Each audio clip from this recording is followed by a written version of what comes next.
2024년 10월 16일에 있었던 서울시 교육감 보궐선거에서 민주 진보 진영 단일 후보로 출마했던 정근식 후보가 교육감에 당선되었습니다. 이로써 지난 10년 이상 진행된 광노현, 조희연 등 좌파 성향 교육감들의 정책이 그대로 이어지게 되었습니다. 교육감 선거에 앞서 한국교회 차원에서 4가지 영역에 대한 각 후보들의 성향을 분석해 놓은 자료를 보았습니다. 각 후보들에게 질문지를 드려서 답변받은 내용을 정리한 것인데, 이 설문에서 정근식 교육감님은 교육 선택권, 교육 바우처, 교육의 자주성, 종립사학의 자율성 분야에서 부정적인 의견을 내셨더군요. 전체적으로 볼 때 뭔가 자율적이고 다양한 교육 환경보다는 국가 주도의 공교육으로 일원화되고 평준화된 방식을 선호하시는 것 같았습니다. 특히 많은 학부모님들과 선생님들께서 우려하고 계시는 학생인권 조례 제정이나 포괄적 조기 성교육에는 적극 찬성하시는 분이어서 보수적인 교육관을 가진 학부모님들의 고민이 깊어질 것 같습니다. 지난 10년 이상 그래왔던 것처럼 앞으로도 서울시의 교육은 지금보다도 더 좌편향으로 획일화될 것이고, 학생의 인권이라는 미명하에 교사들의 학생 지도권 행사에는 제약이 더 커질 것이며, 결과적으로 학생과 교사 사이의 신뢰도 하락으로 인해 학력 수준은 하향 평준화될 가능성이 높아 보입니다. 문제는 초, 중, 고등학교 교육은 공교육 이외에 별다른 대안이 없다는 데 있습니다. 공교육의 질이 불신을 얻고 있는 현 상황에서 각 개인이 원하는 학력과 능력을 얻기 위해서 할 수 있는 선택이라고는 사교육 시장으로 가거나 아니면 홈스쿨이나 대안학교를 가는 방법밖에 없는데, 이런 선택을 할 수 있는 사람들은 그나마 경제적으로나 시간적으로 여유가 있는 가정밖에 없으니 참 안타까운 일입니다. 그런데 지금 우리가 겪고 있는 것과 비슷한 상황을 해결하기 위해 미국에서는 차터스쿨이라는 제도를 운영하게 되었다고 합니다. 일정 정도 정부의 공적 자금의 지원을 받기는 하지만 규제는 덜 받는 자율적인 형태의 학교, 자율형 공립학교라고 할 수 있습니다. 정부의 입장에서는 어차피 1년에 학생 1명당 지원하는 교육 교부금이 정해져 있는데, 그 혜택을 공립학교 학생들에게만 주지 말고 다른 선택을 하는 학생들에게도 공평하게 나누어 주어서 다양한 교육 환경 속에서 원하는 교육을 받을 수 있도록 해주겠다는 취지로 만들어진 학교라고 합니다. 어차피 교육 교부금은 국민의 세금으로 지원되는 것이고, 이 세금은 자녀가 공립학교에 다니는 사람들만 내는 것이 아니라 모두가 내는 것이니까요.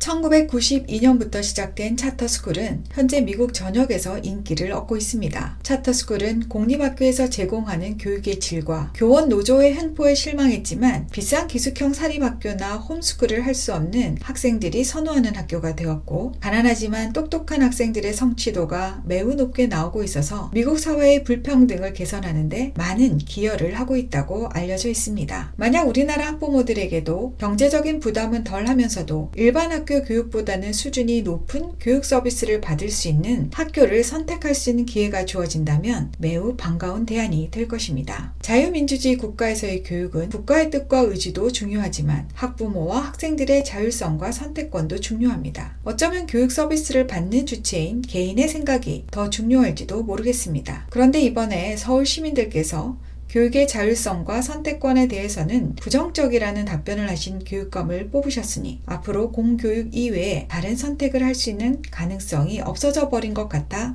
많이 아쉽습니다. 예전에 돌아가신 삼성그룹 이건희 회장님께서 한 명의 천재가 10만 명을 먹여 살리는 인재 경영의 시대가 올 것이라는 인터뷰를 하셨던 기억이 납니다. 이런 시대에 정부 중심의 공교육만으로 우리나라를 먹여 살릴 만한 창의적인 인재가 나올 수 있을까요? 저는 자유와 선택, 그리고 공정한 경쟁이라는 운동장에서 각 영역을 주도할 인재가 나올 것이라고 믿습니다. 그러려면 우리도 수준 높고 다양한 교육 서비스를 제공할 수 있는 사회적 인프라를 갖추는데 더 많은 노력을 기울여야 할 것입니다. 이제 서울은 잊어버리고 대한민국의 다른 도시에서 먼저 그 일을 시작해 보시는 것은 어떨까요?